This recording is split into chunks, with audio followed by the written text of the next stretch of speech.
নেবে। তুমি একজন অচেনা কাউকে খোঁজো যে তোমার সঙ্গে দারুণ একটা ভ্যাকেশনে যাবে। মানে এক্ষুনি? ও মাই গড! হাই, আমি একটা অদ্ভুত প্রশ্ন করব। তুমি কি হ্যাঁ, আমার কি সাথে বালি বলছেন? যেতে পছন্দ করবে? না। হাই, একটু শোনো না, তুমি কি আমার সাথে বালি যাবে? না। আমার একজনকে চাই যে আমার সাথে বালি যাবে। ফ্লাইটের আর কয়েক ঘন্টাই মাত্র বাকি আছে। আমার এখন তুমি কি test আমার সাথে আছে। একটা ভ্যাকেশনে যাবে? আচ্ছা, তুমি কি আমার সাথে বালি যেতে পছন্দ না করবে? Thank you. আমি বলছি, ক্লাস আছে। আমার হবে না। না তুমি কি আমার সাথে বালি যেতে চাইবে? সব খরচ মিস্টার বিস্ট দেবে। দাঁড়াও, সত্যি? যদি তুমি হ্যাঁ। মিস্টার বিস্টকে সাবস্ক্রাইব করে থাকো তো। ও সাবস্ক্রাইব করা আছে। তোমার পাসপোর্ট আছে তো? তুমি কি যাবে? হ্যাঁ। চলো চলো, তাড়াতাড়ি চলো। তৈরি? একদম তৈরি। বালিতে স্বাগত। তুমি মিথ্যা বলছো। না না, তুমি মিথ্যা বলছো। ও মাই গড, আমার জায়গাটা দারুণ লাগছে। সরে যাও। ইয়ে! চলে এসো, উঠে পড়ো। এটা দারুণ ছিল।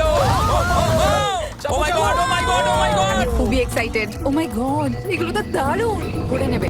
ও এখান থেকে সানসেটটা কি দারুণ লাগছে দেখো। আমার তোমাকে একটা গিফট দিতে ইচ্ছা করলো। Thank you. Thank you, Mr. Mister Beast। Beast. আর subscribe করো।